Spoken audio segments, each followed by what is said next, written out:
अब बिहार में 40 नहीं 60 लोकसभा क्षेत्र हो जाएगा। मोदी सरकार ने परिसीमन की पूरी तैयारी कर ली है। 2029 लोकसभा चुनाव में महिलाओं के लिए 1/3 सीट रिजर्व रहेगा। इससे पहले बिहार में ही नहीं, पूरे देश में परिसीमन होगा। अभी लोकसभा में 554 लोकसभा क्षेत्र है, जो परिसीमन के बाद 816 हो जाएगा। परिसीमन 2011 जनगणना के आधार पर होगा। देश में पहला लोकसभा आम चुनाव 1952 में हुआ था।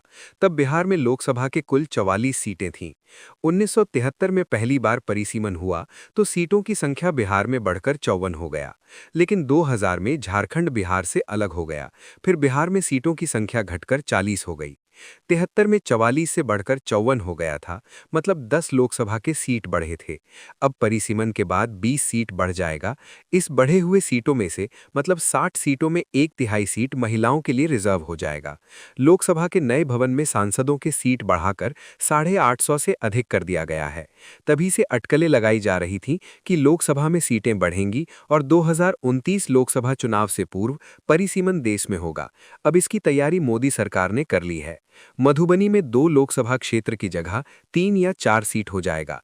परिसीमन जनसंख्या के आधार पर होगा। दरभंगा में भी 1 की जगह 2 लोकसभा क्षेत्र बन जाएगा।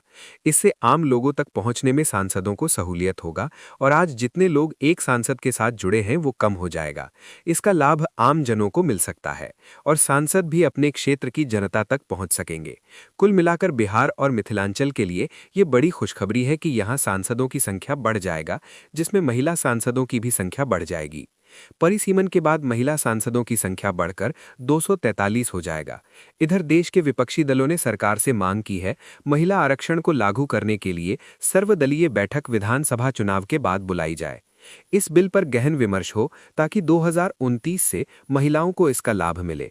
देखते रहिए, अगले कुछ दिनों में बिहार ही नहीं, देश के अंदर बहुत कुछ होगा। इसी बीच बड़ा राजनीतिक उथल-पुथल भी देखने को मिल सकता है। असम, बंगाल, तमिलनाडु, केरल और पांडिचेरी विधानसभा चुनाव के बाद देश में बहुत कुछ नया होने जा रहा है, जिसमें महिला आरक्षण और परिसीमन भी शामिल है।